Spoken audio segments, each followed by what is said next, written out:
Well, I want to start by talking about one particular story, The Soul is Not a Smithy. How would you describe this story?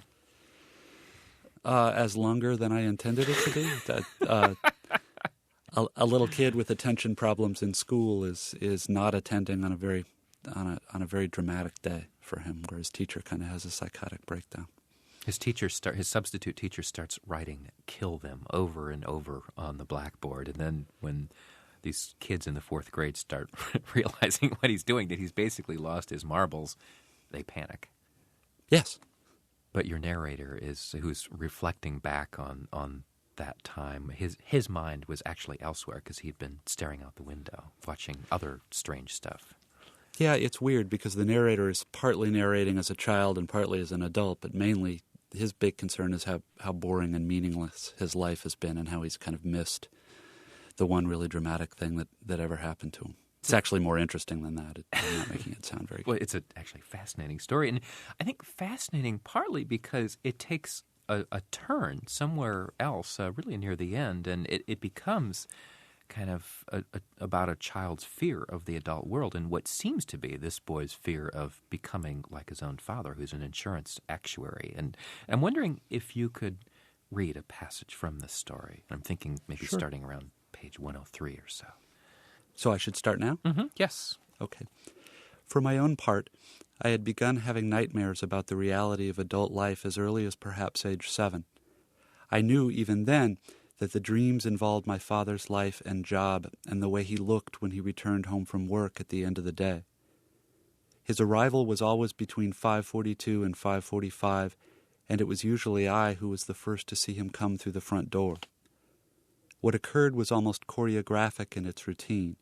He came in already turning in order to press the door closed behind him. He removed his hat and topcoat and hung the coat in the foyer closet, clawed his necktie loose with 2 fingers, took the green rubber band off of the dispatch, entered the living room, greeted my brother, and sat down with the newspaper to wait for my mother to bring him a highball. The nightmares themselves always opened with a wide-angle view of a number of men at desks in rows in a large, brightly lit room or hall. The desks were arranged in precise rows and columns like the desks of an R.B. Hayes classroom, but these were all more like the large gray steel desks that the teachers had at the front of the room, and there were many, many more of them, perhaps 100 or more, each occupied by a man in suit and tie. If there were windows, I do not remember noticing them. Some of the men were older than others, but they were all obviously adults, people who drove and applied for insurance coverage and had highballs while they read the paper before dinner. The nightmare's room was at least the size of a soccer or flag football field. It was utterly silent and had a large clock on each wall. It was also very bright. In the foyer, turning from the front door while his left hand rose to remove his hat, my father's eyes appeared lightless and dead, empty of everything we associated with his real personality. He was a kind, decent, ordinary-looking man. His voice was deeply pitched but not resonant. Soft-spoken, he had a sense of humor that kept his natural reserve from seeming remote or aloof. Even when my brother and I were small, we were aware that he spent more time with us and took the trouble to show us that we were important to him a good deal more than most fathers of that era did. It was many years before I had any real idea of how our mother felt about him. The foyer was directly off the living room, where the piano was, and at that time I often read or played with my trucks outside of kicking range beneath the piano while my brother practiced his Hannons, and I was often the first to register the sound of my father's key in the front door. It took only 4 steps and a brief sock slide into the foyer to be able to see him first as he entered on a wave of outside air. I remember the foyer as dim and cold and smelling of the coat closet, the bulk of which was filled with my mother's different coats and matching gloves. The front door was heavy and difficult to open and close, as if the foyer were somehow pressurized. The door had a small, diamond-shaped window in the center, though we later moved before I was ever tall enough to see out of it. He had to put his side into the door somewhat in order to make it close all the way, and I would not see his face until he turned to remove his hat and coat. but I can recall that the angle of his shoulders as he leaned into the door had the same quality as his eyes. I could not convey this quality now, and most assuredly couldn't have then, but I know that it helped inform the nightmares. His face was not at all like this on weekends off. It is in hindsight that I believe the dreams to have been about adult life. At the time, I knew only their terror. Much of the difficulty they complained of in getting me to lie down and go to sleep at night was due to these dreams. Nor could it always have been dusk at 5:42, though that is what I recall its being, and the inrush of outside air he brought with him as cold and scented with burnt leaves and the sad way the street smelled at twilight, when all of the houses became the same color and all of their porch lights came on like bulwarks against something without name. His eyes, when he turned from the door, didn't scare me, but the feeling was somehow related to being scared. Often I still had a truck in my hand. His hat went on the hat rack, his coat shouldered out of, then the coat was folded over his left arm. The closet opened with his right hand, the coat transferred to that hand, while the third wooden coat hanger from the left is removed with his left hand. There was something about this routine that cast shadows down deep in parts of me I could not access on my own. I knew something of boredom by then, of course, at Hayes and Riverside, or on Sunday afternoons when there was nothing to do, the fidgety type of childhood boredom that is more like worry than despair. But I do not believe I consciously connected the way my father looked at night with the far different and deeper soul-level boredom of his job, which I knew was actuarial because in second grade everybody in Mrs. Claymore's homeroom had to give a short presentation on what our father's profession was. I knew that insurance was protection that adults applied for in case of risk, and I knew that it had numbers in it because of the documents that were visible in his briefcase when I got to pop its latches and open it for him. And my brother and I had had the building that housed the insurance company's headquarters and my father's tiny window in its face pointed out to us by our mother from the car. But the actual specifics of his job were always vague. And they remained so for many years. Looking back, I suspect that there was something of a cover your eyes and stop your ears quality to my lack of curiosity about just what my father had to do all day. I can remember certain exciting narrative tableaux based around the competitive, almost primitive connotations of the word breadwinner, which had been Mrs. Claymore's blanket term for our father's occupations. But I do not believe I knew or could even imagine, as a child, that for almost 30 years of 51 weeks a year, my father sat all day at a metal desk in a silent, fluorescent-lit room, reading forms and making calculations and filling out further forms on the results of those calculations, breaking only occasionally to answer his telephone or meet with other actuaries in other bright, quiet rooms, with only a small and sunless north window that looked out on other small office windows in other gray buildings. The nightmares were vivid and powerful, but they were not the kind from which you wake up crying out and then have to try to explain to your mother when she comes what the dream was about so that she could reassure you that there was nothing like what you just dreamed in the real world. It's wonderful. Thank you. So evocative. And, I have to say, when I first read that passage, it seemed like something right out of Kafka, sort of the nightmare quality of the ordinary world. Does that have any resonance for you? It's a weird story because the story started out really surreal, and then the parts of this are actually the climax, but the climax is much more sort of plain, everyday, realistic than surreal. So it sort of ended up kind of like inverted Kafka for me. It's a very strange piece, I think. Did you have that kind of dread when you were a kid? I think in a country where we have it as easy as we do, one of our big dread vectors is boredom. And I think little edges of despair and soul-level boredom appear in things like homework or particularly dry classroom stuff. I can remember the incredible soaring relief of when certain teachers would say we were going to watch a movie in grade school. And it wasn't just a hedonistic, we're going to have fun. It was a relief from some kind of terrible burden, I thought. So I don't know, maybe. Did you sort of look at what your parents were doing, or your father in particular, and think, oh my God, I don't want to become like that?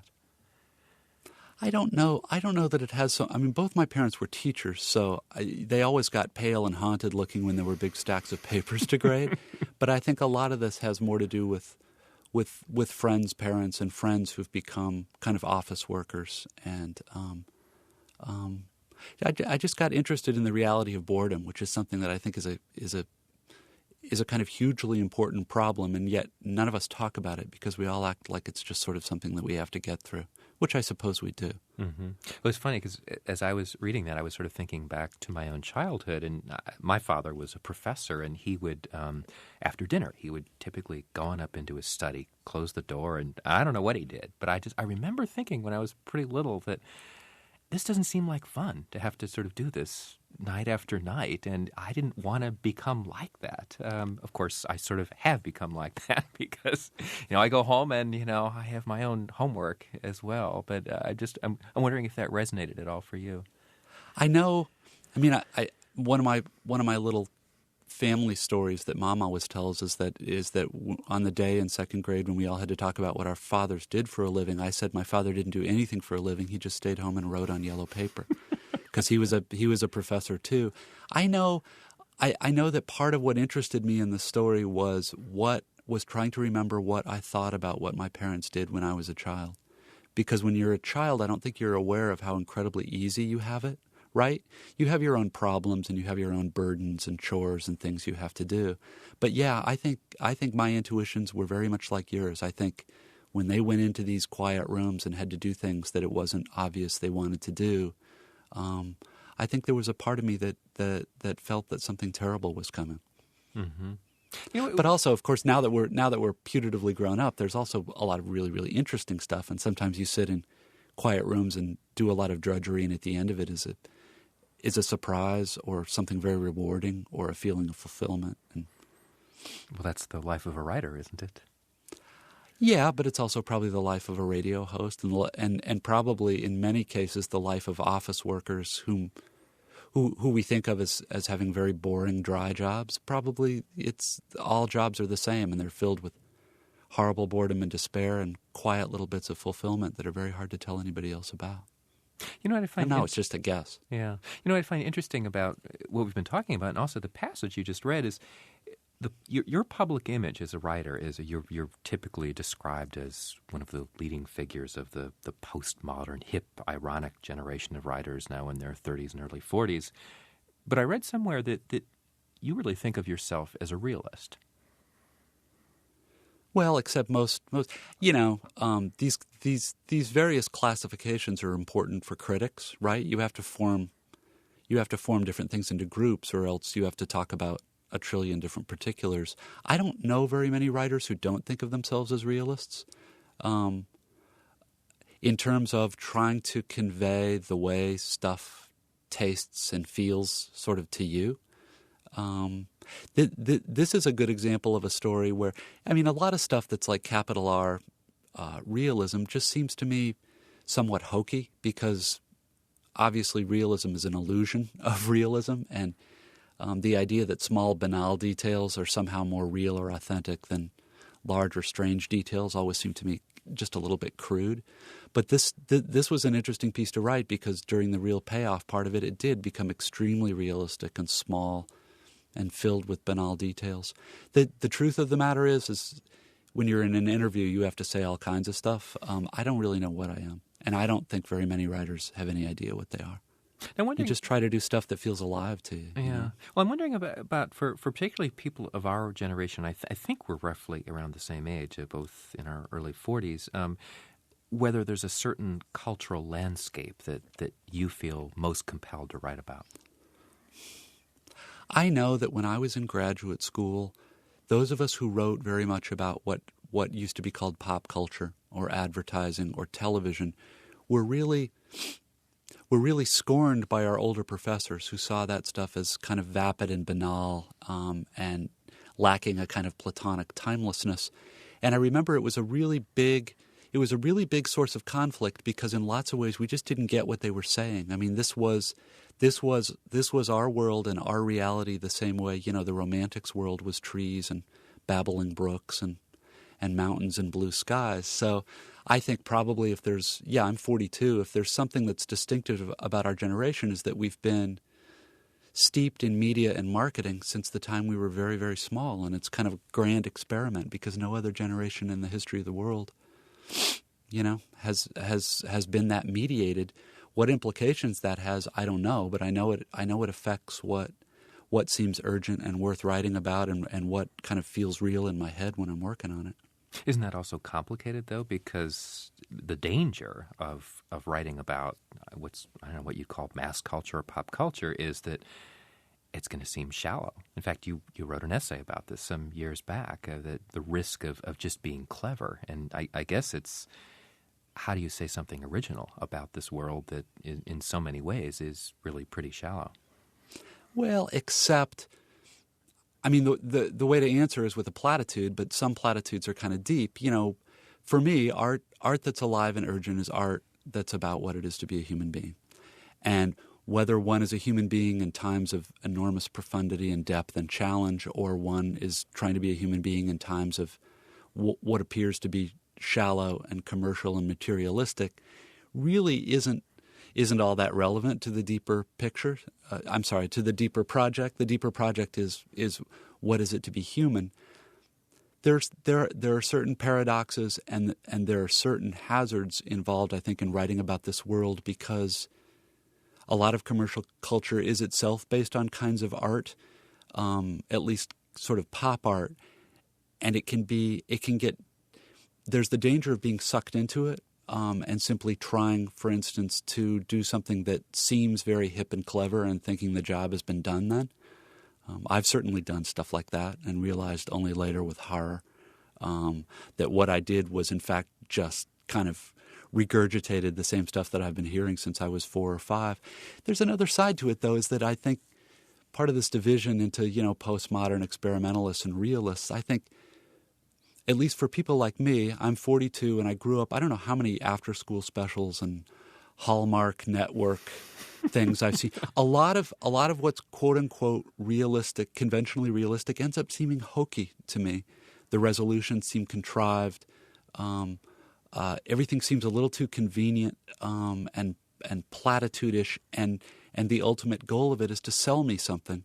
And there's a part of me, I think, that recoils from that. And that's a problem because some realistic stuff really is alive and urgent. But the model and the form has been so exhaustively mined for commercial reasons that I think I think for a lot of us about our age, we're looking for different, less commercial forums in which to talk about kind of the urgent, moving stuff. I don't know whether that makes any sense, but that's pretty much the truth, the way I see it. Yeah. Well, I think the other piece of that is a lot of this commercial world, whether it's movies or, I don't know, advertising even, it's pretty compelling. It's entertaining. Yeah. And I suppose from a writer's perspective, you might want to feel like if you're going to write about this stuff, you have to be entertaining too. Yeah, there's that danger. The other danger is kind of to reprise an early 20th century painting thing where once there was photography, the interest in, mimesis and painting really kind of disappeared and everything got really abstract. It's a real problem. I don't have a TV anymore, but, when I'm doing something like this and I'm on the road, I watch TV in hotels and I'm appalled by how good the commercials have gotten. They're fascinating, they're funny, they're hip. They've got trunk lines into my, high school level anxieties and desires in a way that the commercials I grew up with never did.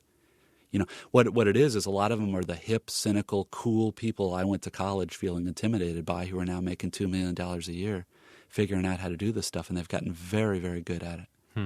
Well, I have to ask you about another one of your stories, The Suffering Channel, which, among other things, deals with a new kind of reality TV show that shows real-life episodes of torture and murder and rape and all of that. Is that sort of your vision of what might happen in some dystopian future?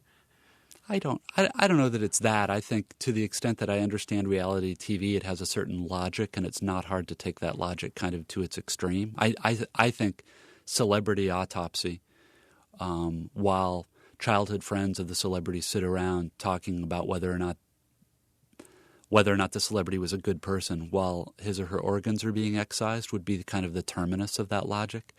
But the question is how far we go. the inhibition of shame on the part both of the contestants and on the part of the people who put together the show.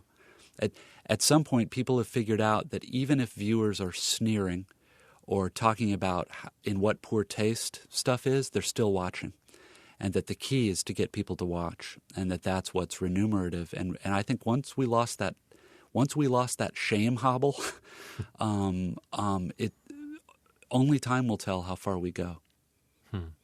Now, your essays and your fiction are famous for various things, for their footnotes, for various digressions on all kinds of sort of odd bits of information, obscure bits of science and philosophy. Are you just drawn to this kind of thing? I mean, do you just have a hunger to know about the world?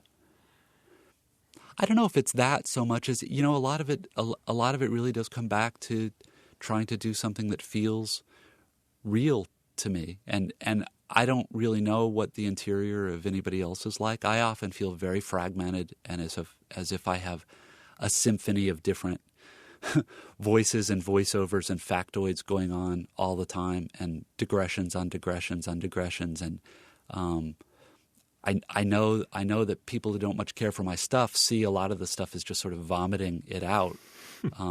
That's at least my intent. What's hard is to seem very digressive and bent in on yourself and diffracted, and yet also have there be patterns and significances about it. And it takes a lot of drafts, but it probably comes out just looking like,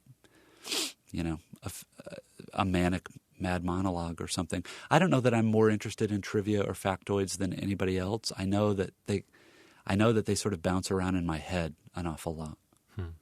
I came across a quote from the novelist Zadie Smith, who said, "It's not the writer's job to tell us how somebody felt about something. It's to tell us how the world works." Do you agree with that? Well, what you've got there is a very clever statement on one side of this division between capital R realism and something more experimental or postmodern with a kind of social agenda. Probably if you backed me into a tight corner, what I'd say is ultimately there's no difference between those two things. Although they're different as philosophies via which to proceed in the project. But I think if you could articulate well enough what something felt like to somebody, you would have a fantastic template for how the world worked. That might be a kind of solipsistic view, but I sort of think it's mine. But also, Zadie is very clever in what she calls a wind-up merchant, and I think part of her saying that is just to get people revved up. But you're also suggesting, I mean, it's sort of the way science is going, that, I mean, as the study of consciousness gets more and more complicated, but, I mean, to some degree, it's all in our mind anyway. I mean, how we perceive the world, so maybe there isn't really this distinction between the world out there and how we make sense of it in our own minds. Yeah, but the other tricky thing is that the only way we can talk to each other about this is with language. And in language, built in is the idea of this distinction. You just presented to me, so maybe there is nothing outside the mind. If there is nothing outside the mind, it's really not a very big deal that there isn't. But when we talk to each other about it, there automatically becomes a big deal. So language and the way we have to communicate with each other and process the world through words, I think, is the wild card in all this, and I don't totally understand it. But so the answer just kind of tails off, I'm afraid. You were a philosophy student at one point, weren't you? I was. Does that impulse still stay with you? Oh, I think at the time that I was studying philosophy, it was the beginning of the infiltration by kind of continental deconstruction on analytic philosophy, and the world was full of recursion and involution and things bending back on themselves and various incarnations of Gödel's proof. And I think some of that kind of affected me at a spinal level. I really like recursions, and I really like contradictions and paradoxes and statements that kind of negate themselves in the middle. But I think at this point in my life, it seems to me to be more of a tick than anything really all that important. I mentioned this essay that you wrote, I think it was back in 1993, about writing and sort of what various fiction writers are up to. And one point you made is that irony tyrannizes us. So the implicit message of irony is I don't really mean what I'm saying. And you went on to suggest that the next generation of rebel writers might ditch irony in favor of sincerity, and I think I'm quoting here, who treat plain old untrendy human troubles and emotions with reverence and conviction, who eschew self-consciousness and hip fatigue. And I guess... Yeah. Is that a critique of your own kind of writing? I don't know that it's that. I mean, the thing even sounds dated to me now. I think it's less that than an articulation of the thing you were asking me about before is, what is it like to be working really hard on this stuff at age 42, having been marketed to all your life? And how does one – I mean, because you want your art to be hip and seem cool to people. You want people to like the stuff. But a great deal of what passes for hip or cool is now highly, highly commercially driven. And and some of it I think is important art. I think The Simpsons is important art. On the other hand, it's also, in my opinion, relentlessly sort of corrosive to the soul, and everything is parodied and everything is ridiculous. And maybe I'm old, but for my part, I can be steeped in about an hour of it, and then I sort of have to walk away and look at a flower or something. I think if there's something to be talked about, that thing is this weird conflict between what my girlfriend calls the inner sap, the part of us that can really wholeheartedly weep at stuff, and the part of us that has to live in a world of smart, jaded, sophisticated people and wants very much to be taken seriously by those people. I don't know that it's that irony tyrannizes us, but the fashions that are so easy to criticize but are so incredibly powerful and authentic seeming when we're inside them tyrannize us. I don't know that it's ever been any different. That probably makes absolutely no sense. No, it actually makes That was my experiment at telling the truth. It makes total sense. But can you hold those two impulses simultaneously? No, but I think my personal opinion and what I tell my students is that if there's suffering involved in art or however you want to say it, right now this is the form of the suffering, is to be the battleground for the war between those two kind of impulses, neither of which are stupid, neither of which are wrong, but it's not at all clear to me how to marry them. And I don't think it's been at all clear since about the 1950s. And I just think it's where we're at. Is that what you're trying to do in your fiction, to sort of get at those two impulses within the same work, the same story? For the purposes of this conversation, I'll say yes. But sitting in the bright, quiet room in front of the paper, it's much more. Oh, does this make me want to throw up? Does this seem real? Is this the sort of thing the person would say? It's much more kind of boneheaded and practical than that. You realize this, right? There's something very artificial about once the book's all through galleys and, now I'm engaging in critical discourse about it. I might be right, but it's very different than what it's like actually to do the things. Sure, that makes total sense. The stuff that's in my mind as I'm doing it is far less sophisticated than this.